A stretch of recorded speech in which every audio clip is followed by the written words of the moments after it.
सत श्री अकाल, नमस्कार। मैं हूं आपकी सादिया मैम और स्वागत करती हूं आपका अपने YouTube channel play with science पर। तो आज का जो हमारा टॉपिक है वो है फिनॉल की अम्लीयता।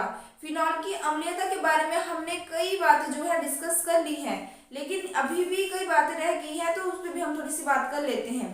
देखो, फिनॉल की अम्लीयता की अगर हम बात करें तो कोई भी चीज अम्लीय है या क्षारीय है, इसका पता सिर्फ इस चीज से नहीं लगाया जा सकता कि उसमें से हाइड्रोजन आयन त्यागा जा रहा है। ठीक है, हम और भी कई तरीकों से पता लगा सकते हैं।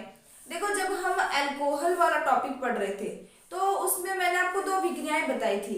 मैंने आपको कहा था कि जब अल्कोहल की अभिक्रिया, देखो याद कर दो इस चीज को, जब हम अल्कोहल की अभिक्रिया करवा रहे थे किससे, सोडियम धातु से। ठीक है, मैं इसको थोड़ा सा इधर लिख देती हूँ, मैं इसको यहाँ लिख देती हूँ। ठीक है, जब हम अल्कोहल की अभिक्रिया करवा रहे थे सोडियम धातु से, ठीक है, तो आपको पता है कि जब हम अम्ल की अभिक्रिया क्षार से करवाते हैं तभी हाइड्रोजन गैस निकलता है, यही है ना। तो ये मेरे पास अम्ल है या नहीं है, इसका पता लगाने के लिए मैंने इसकी अभिक्रिया धातु से करवा दी। और मुझे पता है कि अगर हम किसी भी धातु के साथ अम्ल की अभिक्रिया करवाएंगे तो हाइड्रोजन गैस बनेगा ही बनेगा, है ना। तो यहाँ पर क्या होता है कि जो आपका हाइड्रोजन है वो किसके रूप में बाहर निकल जाता है, दो हाइड्रोजन के रूप में बाहर निकल जाता है। इस तरीके से क्या बन जाएगा, 2RONA प्लस में H2, है ना, यही बनता है। इसका मतलब कि ये जो चीज है आपके पास, यानी जो अल्कोहल है आपके पास, ये अम्लीय प्रकृति का है। जब भी इसमें से क्या हुआ है, धातु के साथ अभिक्रिया कराने पर हाइड्रोजन गैस निकला है। हम बात कर रहे हैं कि फिनॉल भी एक अम्ल है, और अगर फिनॉल भी एक अम्ल है तो फिनॉल भी सेम रिएक्शन देनी चाहिए।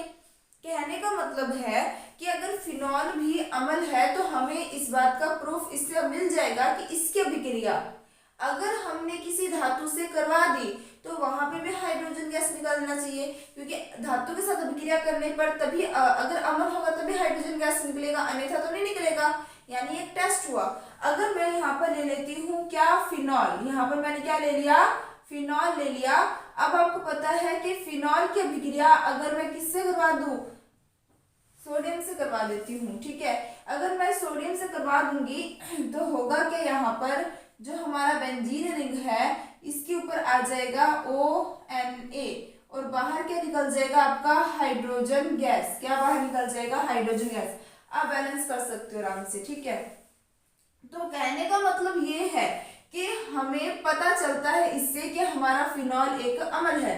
देखो, एक रिएक्शन मैंने और बताई थी, मैंने आपको कहा था कि जब हम अल्कोहल की अभिक्रिया क्षार से करवाएंगे, यानी NaOH से करवाएंगे, तो देखो जो आपका क्षार होता है ना, वो जल का अणु बाहर निकालता है। देखो, दो प्रैक्टिकल है इस तरीके से कि भाई कोई भी चीज अम्ल है या नहीं है, इसको पता लगाने के लिए अगर किसी भी चीज का आपको प्रैक्टिकल ज्ञात करना है कि भाई वो अम्ल है, तो आपको क्या करना है, या तो उसकी अभिक्रिया आप धातु से करवा दो या क्षार से करवा दो। अगर आपने जो यौगिक आपने लिया है आपको नहीं पता वो अम्ल है या नहीं है, तो अगर उसकी अभिक्रिया आपने धातु से करवा दी तो आपका हाइड्रोजन गैस बाहर निकलेगा। और अगर आपने उस यौगिक की अभिक्रिया क्षार से करवा दी, अगर उसमें से जल निकल गया, इट मीन्स आपने जो यौगिक लिया है वो अम्ल है। ये दोनों प्रैक्टिकल आपको याद रखने हैं। ठीक है, तो यहाँ पर देखो, जैसे मैंने अल्कोहल की अभिक्रिया सोडियम हाइड्रोक्साइड से करवाई थी, इनको अपने बैलेंस कर ही देते हैं। ठीक है, जब हमने अल्कोहल की अभिक्रिया सोडियम हाइड्रोक्साइड से करवाई थी तो हुआ कुछ इस तरीके से था, यहाँ से गया था आपका H, यहाँ से गया था आपका OH। ठीक है, यानी पूरे रिएक्शन के अंदर क्या बाहर निकल गया, जल का अणु बाहर निकल गया और बना क्या, RONA प्लस में H2O, ये बन गया। यानी इससे ये प्रूफ होता है कि ये चीज अम्ल है। अगर सेम रिएक्शन मैंने करवा दी फिनॉल के साथ, किससे करवा दी, फिनॉल के साथ, तो फिनॉल में भी यही होना चाहिए। अगर हम फिनॉल को भी अम्ल बोल रहे हैं, इट मीन्स अगर मैं इसकी अभिक्रिया क्षार से करवाती हूँ, तो आपने सुना ही होगा जब अम्ल की अभिक्रिया क्षार से करवाई जाती है तो लवण तथा जल का निर्माण होता है। तो यहाँ पर भी देखते हैं क्या बन जाएगा, हमारा लवण तथा जल बन जाएगा। क्या बन गया, लवण तथा जल बढ़ गया, ठीक है। यहाँ पर से क्या गया, H गया, यहाँ से क्या गया, OH गया, HOH बाहर निकल गया वाटर के फॉर्म में, और बेंजीन रिंग के ऊपर आ गया ONA। क्लियर होगी बात, ठीक है। तो इन दोनों बातों से भी प्रूफ होता है कि हमारा जो फिनॉल है वो अम्ल है। नॉर्मली आपको ये तो पता ही है कि अगर H+ है, अगर H+ बाहर निकलता है तो अम्ल है, लेकिन हमें प्रैक्टिकल प्रूफ देना भी जरूरी है, हमें बताना भी जरूरी है कि भाई ऐसे कौन कौन सी रिएक्शन अम्ल देता है।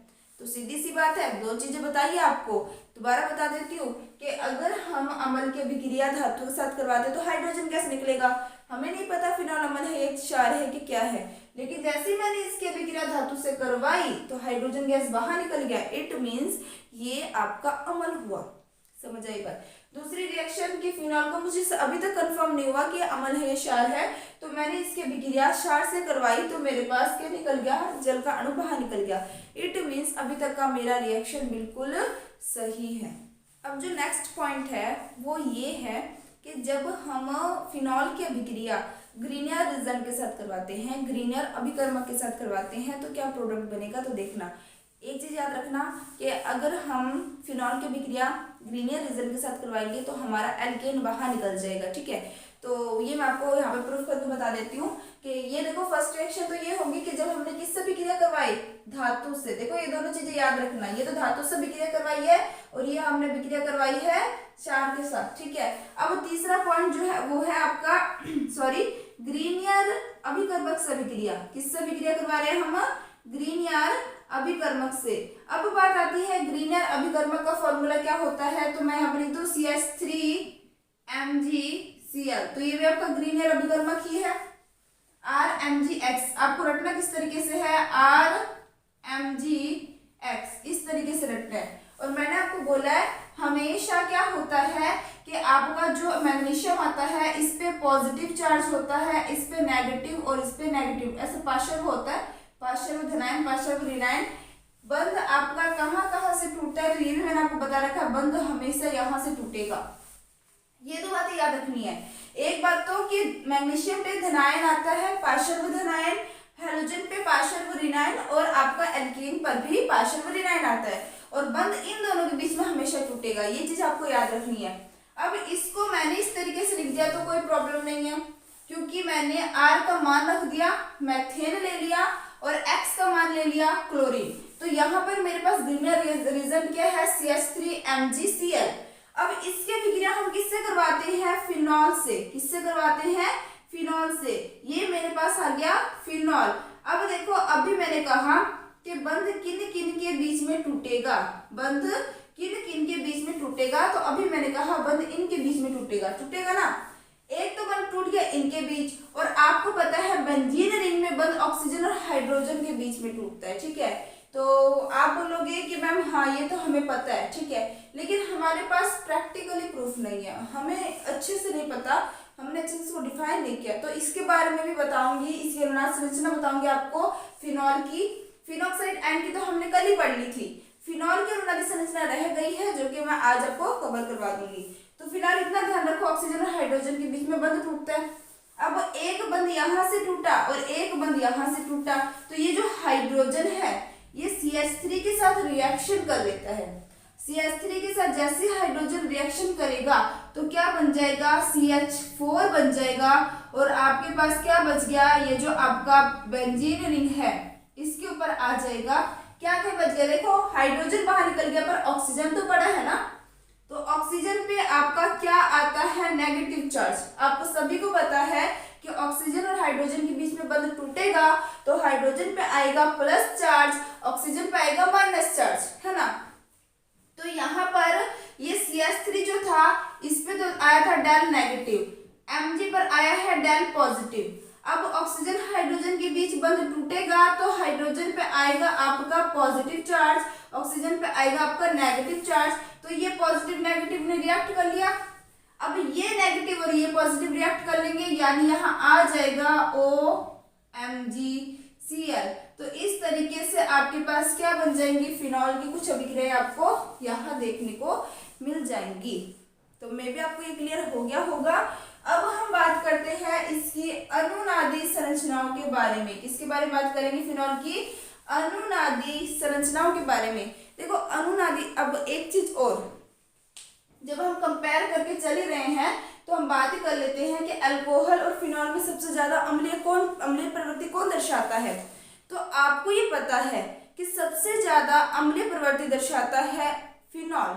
अल्कोहल फिनॉल से कम अम्लीय प्रवृत्ति दर्शाता है ना।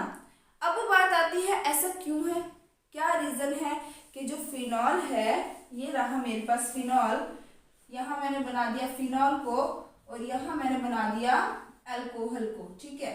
तो हमें पता है कि दोनों में से सबसे ज्यादा अम्लीय कौन होता है, दोनों में से सबसे ज्यादा अम्लीय होता है हमारा फिनॉल और कम अम्लीय होता है अल्कोहल। तो इसके पीछे दो रीजन है, इसके पीछे कितने रीजन है, दो रीजन है। अब हम बात करते हैं दो रीजन कौन कौन से हैं। देखो सबसे पहला पॉइंट क्या है, सबसे पहली इंपॉर्टेंट चीज क्या है कि फिनॉल जो होता है ना वो अल्कोहल की तुलना में ज्यादा अम्लीय प्रवृत्ति प्रदर्शित करता है। पहली बात तो ये कि जो हमारा फिनॉल होता है ये अनुनादी संरचनाएं प्रदर्शित करता है। अल्कोहल में कोई अनुनादी संरचनाएं प्रदर्शित नहीं होती ना।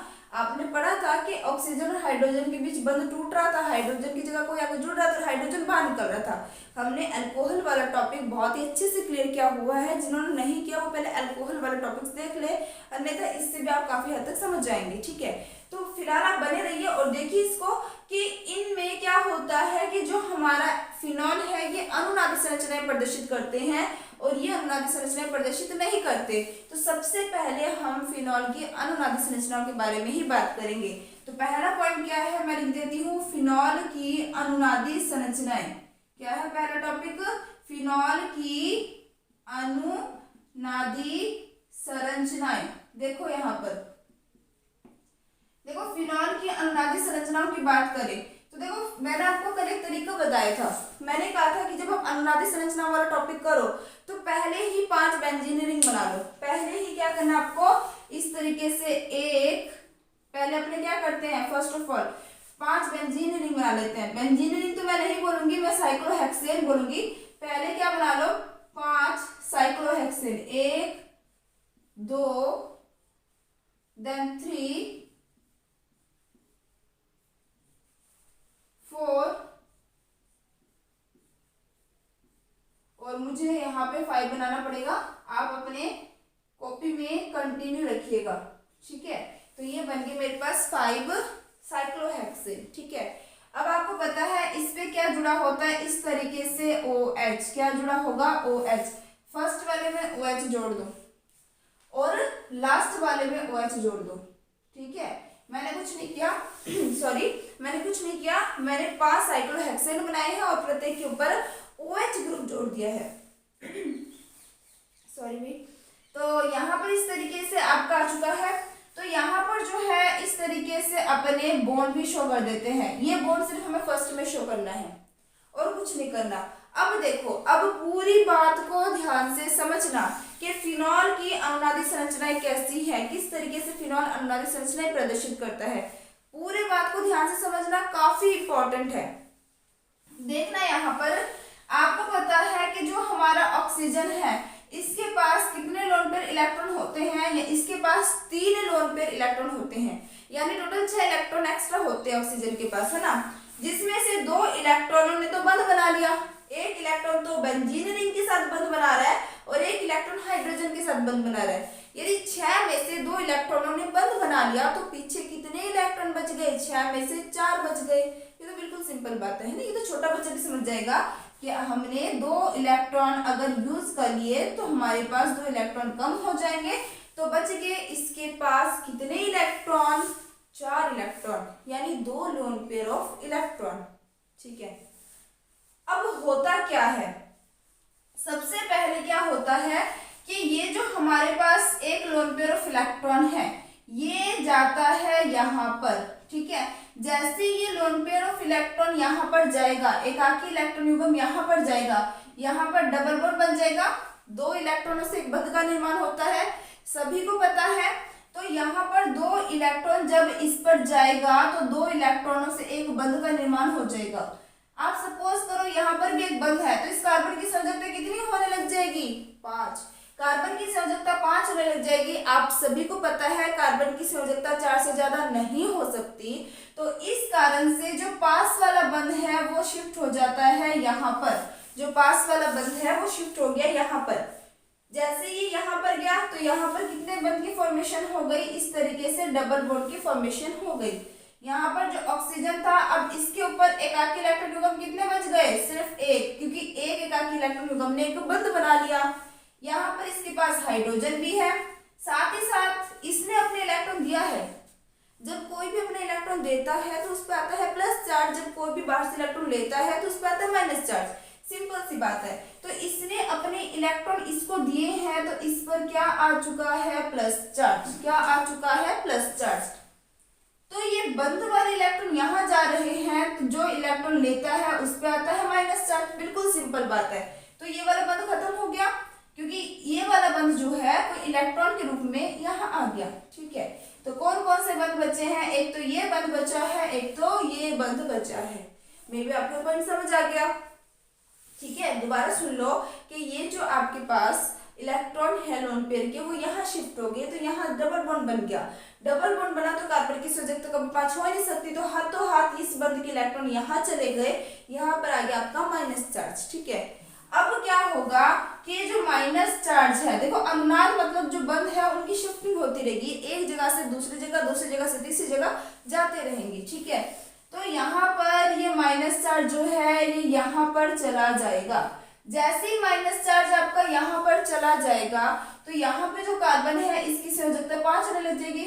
थोड़ा सा ना सपोज कर लो, आपको पता लग जाएगा। ये माइनस चार्ज यहाँ शिफ्ट हो गया तो यहाँ एक बॉन्ड की फॉर्मेशन होगी, तो यहाँ कार्बन की संयोजकता 1 2 3 4 और एक क्या हो जाएगी? 5। ठीक है, क्योंकि हाइड्रोजन भी जुड़ा होता है। तो यहाँ पर जैसे ये बॉन्ड शिफ्ट होगा तो साथ वाला बंध चला जाएगा यहाँ पर, ताकि कार्बन की संयोजकता पे कोई भी असर ना पड़े। समझ आएगी बात? तो जैसे ही ये वाला माइनस चार्ज बंध के रूप में यहाँ जाएगा तो यहाँ एक नया बंध बन जाएगा, और ये वाला बंध जो है वो माइनस चार्ज के रूप में यहाँ आ जाएगा, तो ये वाला बंध खत्म हो जाएगा और यहाँ माइनस चार्ज आपका शो होगा। इसको मैं थोड़ा सा अच्छे से शो कर देती हूँ। ये आ गया आपका माइनस चार्ज, और बाकी जो चीजें हैं वो तो सेम पड़ी है, तो इनको हम एज इट इज लिख देते हैं इस तरीके से। ये बन गया हमारे पास OH, इस पे आ गया हमारे पास प्लस चार्ज। ठीक है, अब हम आते हैं थर्ड वाले कंडीशन पे। अब थर्ड वाले कंडीशन पे क्या होगा कि ये जो मेरा माइनस चार्ज है ये जाएगा यहाँ पर। जैसे माइनस चार्ज यहाँ गया, यहाँ पे उपस्थित कार्बन की संयोजकता अगेन 5 होने लग जाएगी, तो साथ वाला कार्बन जो है, साथ वाला बंध जो है वो आगे शिफ्ट हो जाएगा। अब देखो सिर्फ इन दोनों में चेंजेस आए ना, ये वाला माइनस चार्ज चला जाएगा यहाँ पे बंध के रूप में, यानी यहाँ आपका बन गया बंध, और ये वाला जो आपका बंध था ये चला गया आगे, तो यहाँ आ जाएगा आपका माइनस चार्ज। ओके, तो अब क्या हो रहा है कि यहाँ पे आपका बंध ऐसे का ऐसे रहेगा, यहाँ पर डबल बॉन्ड के साथ ऑक्सीजन पे एकाकी इलेक्ट्रॉन युग्म ऐसे का ऐसे रहेगा, प्लस चार्ज भी ऐसे का ऐसे ही, और हाइड्रोजन भी ऐसे का ऐसे ही रहेगा। अब बात आती है बिल्कुल लास्ट पॉइंट की, तो यहाँ पर क्या होता है, ये माइनस चार्ज जाएगा यहाँ पर। जैसे ये माइनस चार्ज यहाँ पर आता है, यहाँ एक बंध की फॉर्मेशन हो जाएगी, एक बंध का निर्माण हो जाएगा। जैसे यहाँ पर एक बंध का निर्माण हो जाएगा, यहाँ उपस्थित कार्बन जो है इसके ऊपर क्या आ जाएगा, इसकी संयोजकता कितनी हो जाएगी? 5 हो जाएगी। तो 5 होने के कारण ये वाला जो बंध का इलेक्ट्रॉन है ये दोबारा यहाँ पर शिफ्ट हो जाएगा।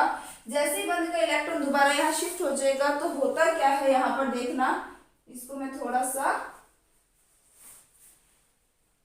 ये तीर का निशान वैसे सामने ही बनाती हूँ, इसको मैं यहाँ लिख देती हूँ। ठीक है, तो होगा क्या देखना कि ये माइनस चार्ज यहाँ आ गया, तो यहाँ बंध का निर्माण, यहाँ तो बंध था ही, यहाँ भी बंध था। ठीक है, पर यहाँ से एक बंध चला गया इस ऑक्सीजन पे दोबारा। अब ऑक्सीजन पे दोबारा चला गया तो ऑक्सीजन पे वापस एकाकी इलेक्ट्रॉन युग्म आ गया, यानी प्लस चार्ज खत्म हो गया, क्योंकि उसने अपने इलेक्ट्रॉन जो दिए थे वो वापस ले लिए। तो ये जो डबल बॉन्ड था वही आपके इलेक्ट्रॉन के रूप में चला गया, तो पहली बार डबल बॉन्ड खत्म, प्लस चार्ज खत्म, ऑक्सीजन को दोबारा उसके इलेक्ट्रॉन मिल गए। होता है कि जो आपका ऑक्सीजन है इसके ऊपर आ जाएगा 2 एकाकी इलेक्ट्रॉन युग्म और जो आपका डबल बॉन्ड था वो सिंगल बॉन्ड में चेंज हो जाएगा। यहाँ आ गया हाइड्रोजन। अब होता क्या है देखो, ये तो इसकी अनुनादी संरचनाएं, क्या थी इसकी ये अनुनादी संरचनाएं, पर यहाँ पर होता क्या है कि जो हाइड्रोजन होता है वो बहुत ही इजीली अपना इलेक्ट्रॉन ऑक्सीजन को देकर बाहर निकल जाता है, जिस कारण से ऑक्सीजन पे माइनस चार्ज, हाइड्रोजन जो है वो प्लस के रूप में बाहर निकल जाता है। और आप हर जगह देखोगे कि यहाँ बंध कहाँ टूट रहा है, इन दोनों के बीच, यहाँ बंध कहाँ टूट रहा है, इन दोनों के बीच, यहाँ बंध कहाँ टूट रहा है, इन दोनों के बीच। अब पता चला कि हाइड्रोजन बाहर क्यों निकल रहा है, क्योंकि अनुनादी संरचनाओं से हम ये साबित कर पा रहे हैं। तो फर्स्ट पॉइंट ये है कि आपका जो फिनॉल है वो अनुनादी संरचनाएं प्रदर्शित करता है, परंतु अल्कोहल अनुनादी संरचनाएं प्रदर्शित नहीं करता। तो इन दोनों के मुकाबले सबसे ज्यादा अपने बोल सकते हैं अम्लीय प्रवृत्ति कौन रखता है, तो आपका फिनॉल रखता है। आपका अल्कोहल सबसे ज्यादा अम्लीय प्रवृत्ति नहीं रखता। क्लियर होगी बात। अब इसके बाद हम बात करेंगे दूसरे पॉइंट के बारे में। देखो ये तो यहाँ से लेकर यहाँ तक अनुनादी संरचना थी।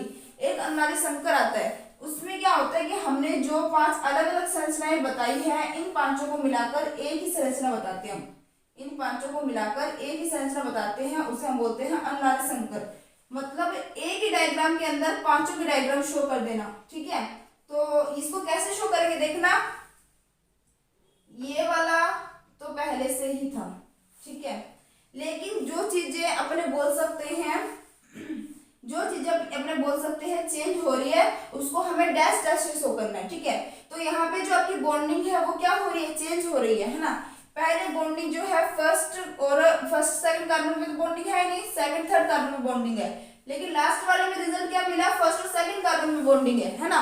इसका मतलब बंध खिसक रहे हैं, बंध जो है वो आगे आगे क्या हो रहे हैं, आगे की तरफ खिसक रहे हैं, वापस उस पोजीशन में आएंगे, वापस खिसकेंगे, मतलब बंध घूमे जा रहे हैं, बंध घूमे जा रहे हैं, ठीक है। तो हमें इसको कैसे शो करना होता है, जो चीजें अपने बोल सकते हैं स्टेबल नहीं है, जो चीजें अपनी पोजीशन चेंज कर रहे हैं, उसको हम डैश डैश से शो करेंगे। तो यहाँ पर बंध जो आपकी पोजीशन चेंज कर रहे हैं उसके लिए हम इसको इस तरीके से शो करेंगे। पांचों डायग्राम एक में ही, ध्यान से सुनना इसको। अब देखो इसमें और क्या क्या चीजें जो है वो आपकी चेंज हो रही है। एक तो आपका धनायन यहाँ पर है, पार्श्व धनायन, अपने इसको इस तरीके से लिखेंगे कि एक तो आपका क्या है, पार्श्व धनायन है, ठीक है, पार्श्व धनायन यहाँ पर है, और पार्श्व ऋणायन कहाँ कहाँ है उनको भी हम लगा देते हैं कि इन 3 जगह पर पार्श्व ऋणायन है, और बंद इस तरीके से घूम रहा है। और एक बंद और है, ये देखिए एक बंद और है इस तरीके से, तो इसे हमने डैश डैश से शो कर दिया। इसको ये तो सारी की सारी जो 5 हमने बनाई है, मैं लिख देती हूँ first, second, third, fourth and fifth, ये जो पांचों है ये तो है हमारी अनुनादी संरचनाएं। लेकिन ये जो मैंने आपको बताया है जिसमें हमने पांचों के डायग्राम एक साथ बताए हैं, वो है अनुनादी संकर। क्या है, वो है आपका अनुनादी संकर। क्लियर होगी बात। अब हम बात करेंगे दूसरे पॉइंट के बारे में, जिसमें हम संकरण के आधार पर इसकी अम्लता के बारे में बताएंगे, ठीक है। देखो संकरण के आधार पर अम्लता के बारे में कैसे बात करेंगे, तो मैं सबसे पहले यहाँ पे आपकी चीज बता देती हूँ कि एक चीज आपको पता होगा कि संकरण के बारे में अगर आपने पढ़ा है तो आपने पढ़ा होगा कि एक sp3 संकरण है, एक sp2 संकरण है, एक sp संकरण है, ठीक है। ऐसे तो बहुत होते हैं, लेकिन फिलहाल जो अपने नॉर्मल की बात करें तो ये तीनों तो आपने पढ़े ही हुए हैं, ठीक है। तो इससे हम अम्लता को कैसे बता सकते हैं, इस चीज को याद रखना आपको कि एक चीज याद रखना हमेशा, ये नोट डाल के लिख लेना, बहुत इंपॉर्टेंट चीज है कि जिस संकरण में S की प्रतिशत मात्रा जितनी अधिक होगी उसकी विद्युत ऋणात्मकता का मान उतना ही अधिक होगा, ठीक है। यहाँ पे मैं लिख देती हूँ, ये आपका फर्स्ट पॉइंट था, यहाँ पे मैं लिख देती हूँ सेकंड पॉइंट, ठीक है। तो सेकंड पॉइंट क्या है, मैं दोबारा बोल रही हूँ, जिस संकरण में S की प्रतिशत मात्रा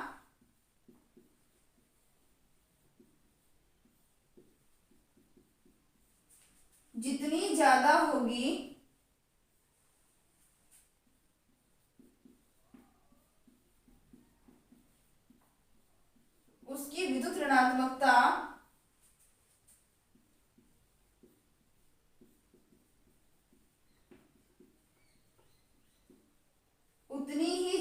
होगी।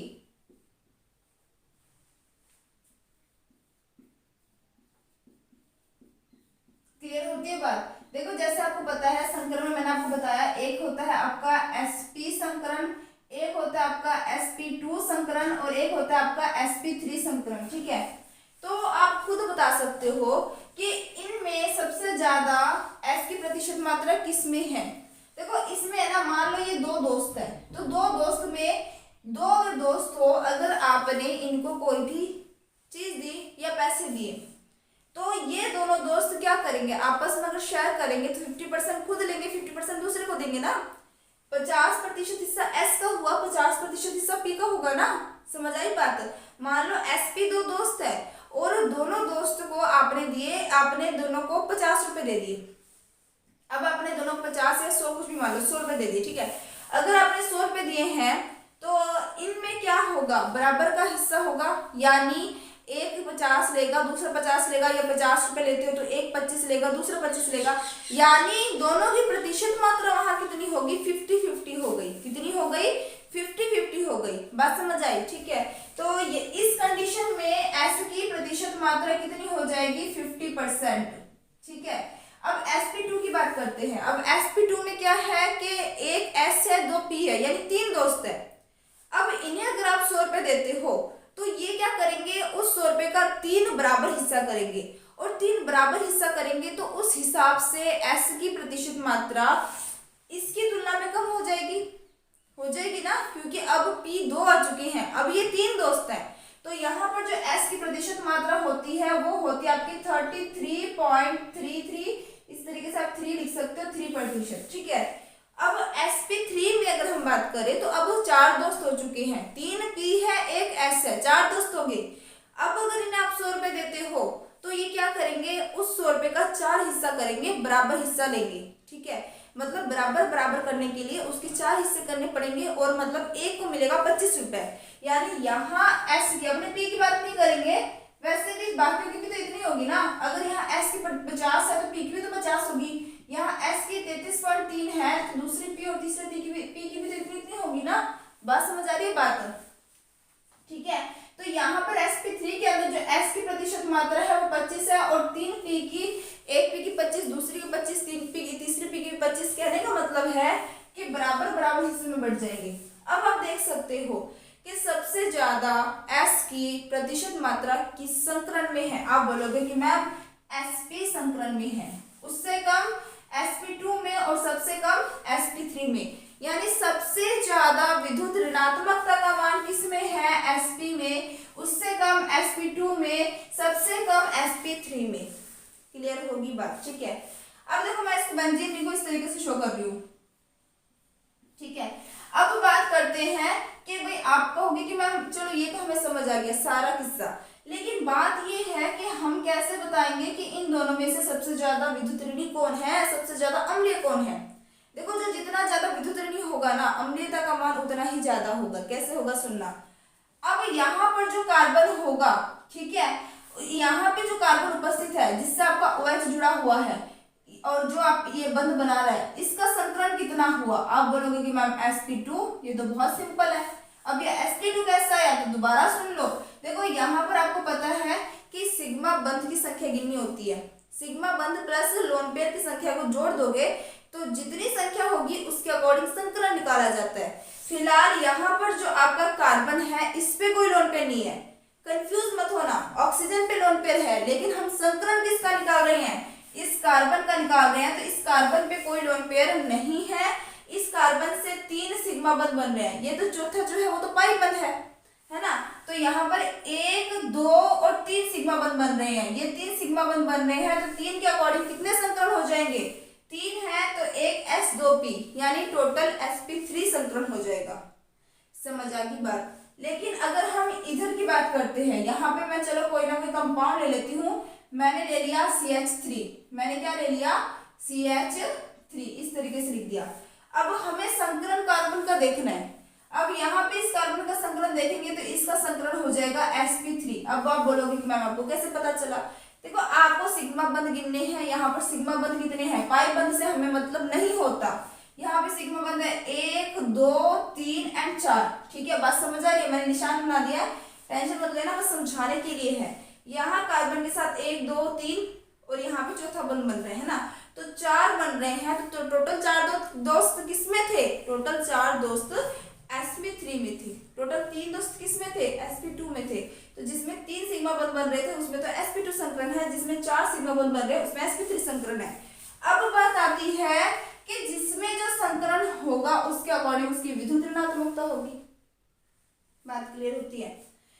इसकी विद्युत ऋणात्मकता का मान हो जाएगा कम, इसकी विद्युत ऋणात्मकता का मान हो जाएगा ज्यादा। अब इस कार्बन की विद्युत ऋणात्मकता का मान जितना ज्यादा होगा ये क्या करेगा, यहाँ से ऑक्सीजन से या अपने बोल सकते हैं इस OH कंपाउंड से इलेक्ट्रॉन को अपनी तरफ खींचेगा, क्योंकि इसकी विद्युत ऋणात्मकता का मान बढ़ चुका है। विद्युत ऋणी तत्व हमेशा इलेक्ट्रॉन को आकर्षित करते हैं, ये बात आपको पता है। तो यहाँ पर क्या होगा कि ये जो ऑक्सीजन है ये इलेक्ट्रॉन को आकर्षित करेगा। अगर ये इलेक्ट्रॉन को आकर्षित करेगा तो ऑक्सीजन पे जो आवेश रहेगा माइनस चार्ज का वो पहले की तुलना में कम हो जाएगा, ध्रुवणता बढ़ जाएगी।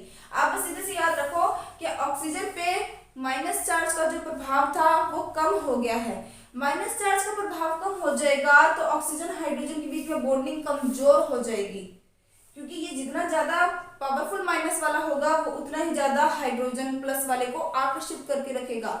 लेकिन इन दोनों के बीच का आकर्षण अब कमजोर हो चुका है, क्योंकि ये जो माइनस वाला इसको आकर्षित कर रहा था वो माइनस जा रहा है इस कार्बन के पास, क्योंकि इसका संकरण है sp2 और sp2 का विद्युत ऋणात्मकता का मान होता है sp3 से कई गुना ज्यादा। समझ आ गई बात? लेकिन इस वाले की बात करें तो यहाँ पे जो हमारा कार्बन है इसमें आपका sp3 संकरण पाया जा रहा है और sp3 संकरण में सबसे कम विद्युत ऋणात्मकता होता है। रीजन सबसे कम S की प्रतिशत मात्रा। ठीक है, अब सबसे कम विद्युत ऋणात्मकता है तो ये ऑक्सीजन से विद्युत ऋणात्मकता को यानी इलेक्ट्रॉन को नहीं खींचेगा तो इलेक्ट्रॉन यहाँ पे ऑक्सीजन जो है वो खुद एक बहुत ज्यादा विद्युत ऋणी है, और जब ये बहुत ज्यादा विद्युत ऋणी होगा तो हाइड्रोजन के साथ मजबूत बॉन्ड बनाए रखेगा और हाइड्रोजन को आसानी से बाहर नहीं निकलने देगा। तो इन दोनों के बीच में बॉन्ड आसानी से नहीं टूटेगा इनके कंपेयर में। अब इसमें बॉन्ड आसानी से टूट रहा है, तो जिसमें बॉन्ड आसानी से टूटता है वो अम्लीयता प्रवृत्ति ज्यादा प्रदर्शित करते हैं। जिसमें बॉन्ड आपका इजीली नहीं टूटता वो अम्लीयता प्रवृत्ति कम शो करता है। ठीक है, ये तो हमने कल प्लस इफेक्ट माइनस इफेक्ट वाले में भी समझ लिया था। फिलहाल जो आपका अम्लीय प्रकृति वाला टॉपिक बच गया था वो मैंने अच्छे से क्लियर कर दिया है। आई थिंक आपको सारा समझ आ गया होगा। ये चीज मोस्ट इंपॉर्टेंट है, ये आपको याद रखना है कि जिस संकरण में S की प्रतिशत मात्रा जितनी ज्यादा होगी उसकी विद्युत ऋणात्मकता का मान उतना ज्यादा होगा, और यहाँ पर sp2 संकरण होने के कारण इस कार्बन की विद्युत ऋणात्मकता का मान इस कार्बन की तुलना में ज्यादा हो जाएगा, जिस कारण से ये इसके इलेक्ट्रॉन को अपनी तरफ खींचेगा और ऑक्सीजन के बीच विद्युत ऋणात्मकता का मान जो है वो कम होने लग जाएगा, जिससे इन दोनों के बीच में बॉन्ड जो है वो आसानी से टूटने लगेगा। लेकिन इसमें ऐसा नहीं हो पाएगा, तो ये बंध इसकी तुलना में आपका मुश्किल से टूटेगा। तो ये आपका ज्यादा अम्लीय होगा, ये आपका कम अम्लीय होगा। दोनों रीजन बता दिए। फर्स्ट रीजन ये था अनुनाद प्रदर्शित करते हैं, स्थायी होते हैं। अल्कोहल अनुनाद प्रदर्शित नहीं करते, स्थायित्व प्रदर्शित नहीं करते। लेकिन इसकी बात करें सेकंड पॉइंट तो वो है संकरण। तो आई थिंक ये टॉपिक आपको क्लियर हो गया होगा, और उससे पहले मैंने आपको ये भी बता दिया कि ये आपका अमल है, प्रैक्टिकली प्रूफ। धातु के साथ अभिक्रिया, क्षार के साथ अभिक्रिया और ग्रीनियर अभिकर्मक के साथ अभिक्रिया। तो जल्दी से इसका आप स्क्रीनशॉट ले लो, जल्दी से।